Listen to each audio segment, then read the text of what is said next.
Alright guys, and welcome. For today's video, I'm going to demonstrate how to download and install mods for Spore. There are three primary techniques, the first of which is the old and classic one, the second is using the SporeMod API, and third is installing dark injections. Throughout this video, I'm going to assume that you guys know how to do basic computer things such as navigating your folders and finding a Spore installation.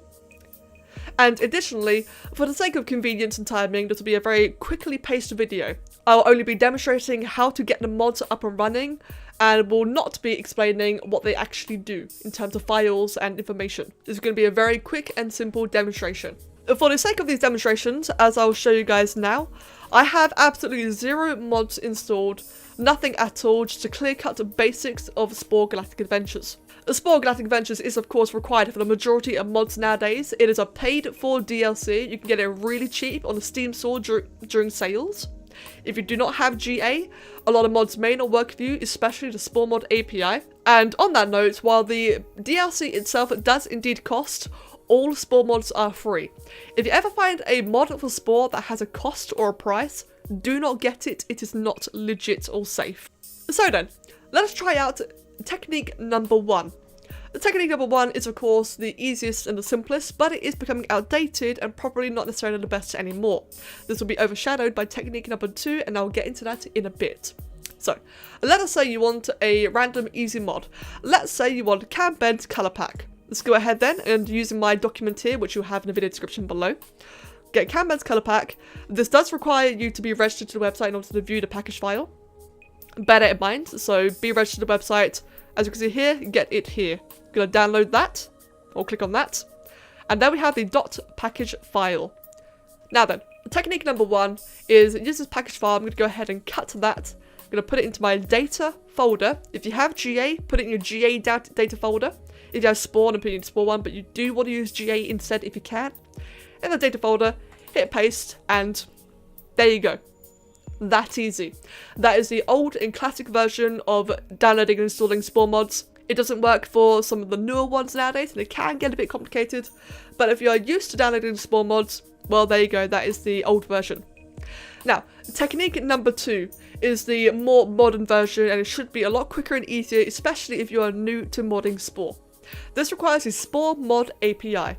If you check out my document here, you can see how a lot of mods nowadays, such as dark injections, requires the SporeMod API. It is designed to have far more complicated and in-depth, coding, modding, etc., all that fancy stuff. It's meant to be like the bigger and better version, but also it's made so that you guys can have an easier time installing mods. With all that said and done, let's go ahead. As you can see up here, this is the download link for the SporeMod API created by EMD. Let's click on that. So it'll take you to his WordPress page. It does require Galactic Adventures, and it does require your game to be patched. If you have GA, like legally bought, etc., your game should already be patched. If you have a pirated version, well, you might be out of luck. So then, down here, download. Right, I'll click on that. Click on download. And now we have our zipped folder. Now, where you put this does not matter. Just for the sake of convenience, I'm going to put this on my desktop. Let's go ahead and close everything down. And they go on the desktop, easy, done, whatever. So, we have three executables here. First things first, this is very, very important. If you want to do anything using the SporeMod API, you must run as administrator. If you do not run as administrator, it will not work.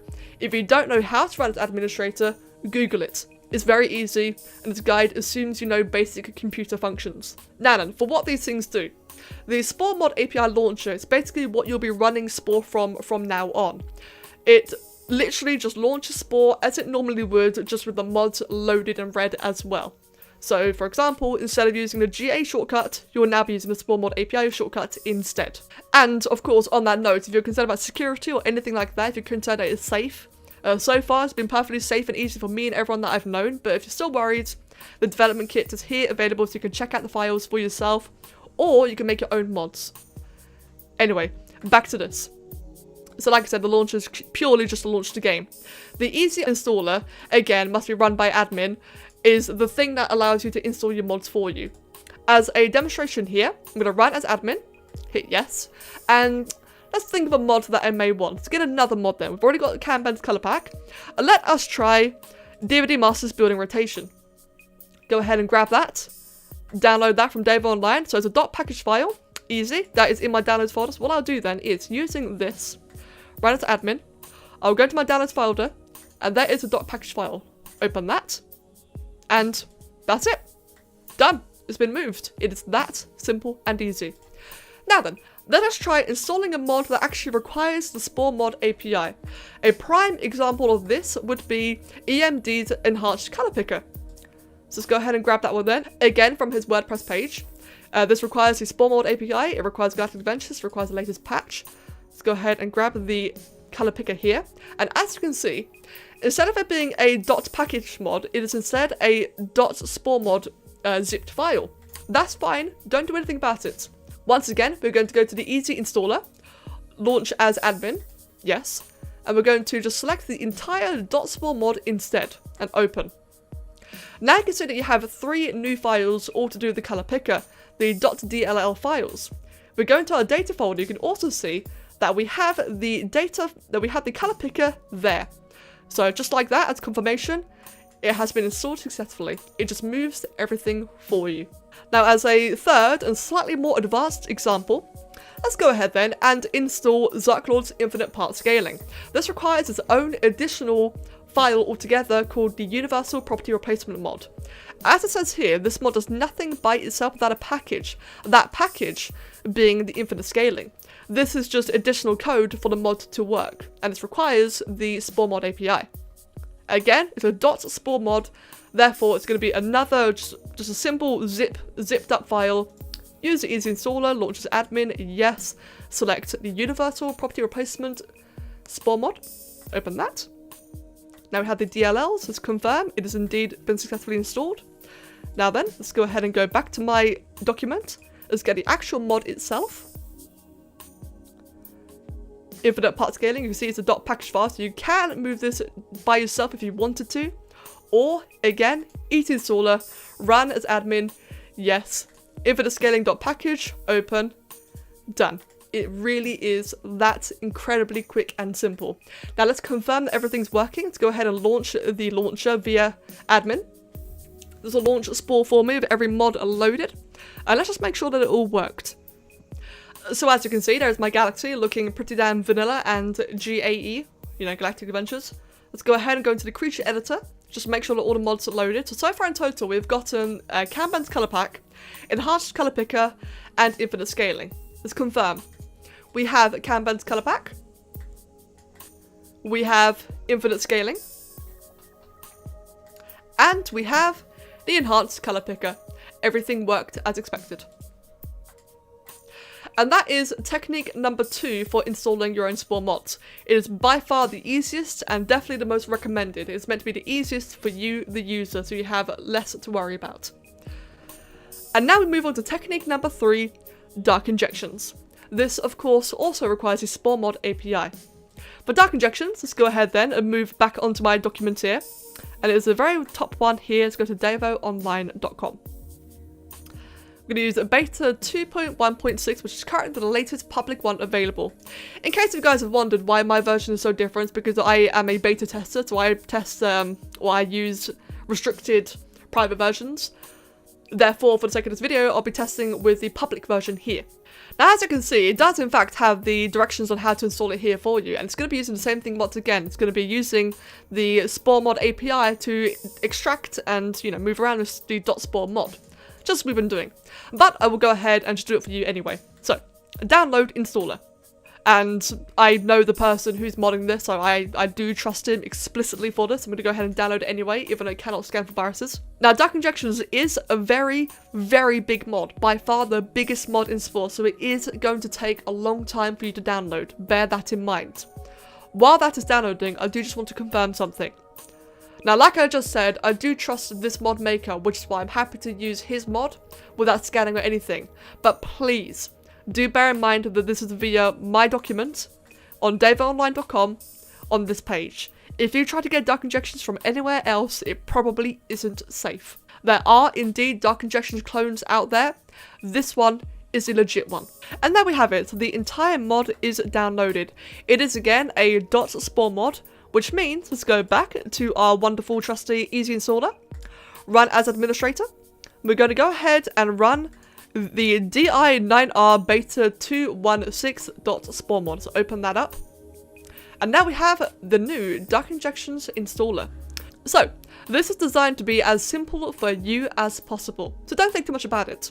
As you can see here, user interface. This is just so you can choose whichever interface that you'd like.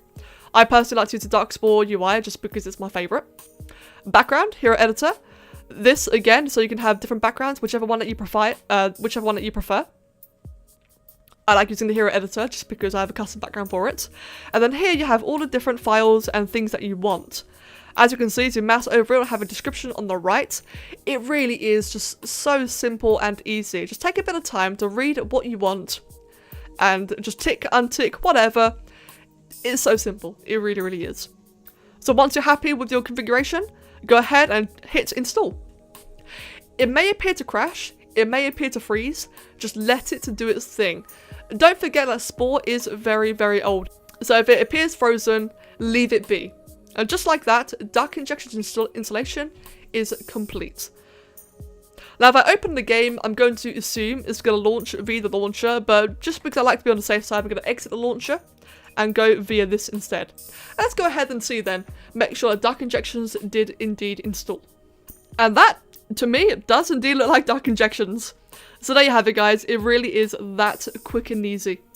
And just to confirm, if we go into the creature editor, for example, let's go in here.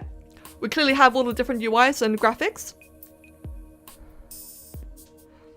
And in here, yep, we have the background, we have the UI, all the palettes and such. Everything is as expected to be. We have every other mod that we have downloaded today as well, such as Kanban's color pack, such as the enhanced color picker. We have everything that we've installed. Now when it comes to the easy uninstaller, once again, run as admin and accept. And that one will pretty much, let's say we no longer want the DVD building rotation mod. Gonna uninstall that. Are you sure you want to uninstall it? Yes, I do. And there we go. Simple as that. Let's go ahead and just double check. It's going to our data folder. And the mod is now gone entirely.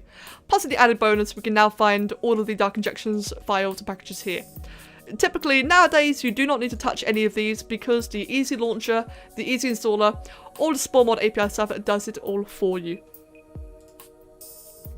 If for whatever reason you are unable to use the Dark Injections installer or anything like that, you can indeed do it all manually.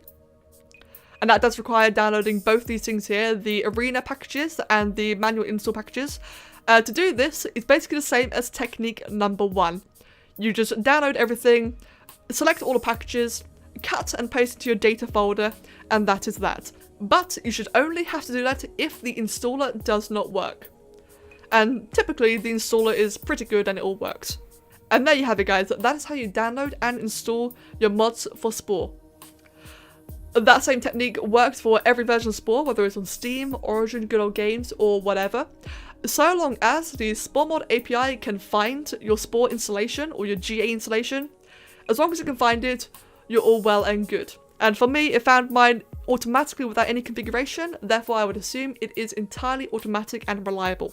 And just as a quick little reminder in terms of general security and safety when it comes to downloading Spore mods, only get your mods from the sources that you trust. For me, I trust obviously my document, but also Devo Online or the Spore modding community Discord server. These are the sources that I trust and I know that I will have no problem getting mods from. And typically, whenever people do encounter like a virus or anything with that is usually from the hosted downloading website. Let's say, for example, I have a link from Devo Online that goes to a different website entirely because, you know, you need websites like Mediafire to host your mods and such. This is usually a place that, you know, everything funky can happen. Just get an ad blocker. 9 out of 10 times you're fine, you're safe. Right then guys, that's basically it. Sorry it took a long time to get this video out, but complications, quite simply. But the videos are now out, I hope it was nice and clear. And as always, thank you for watching, and have a wonderful day.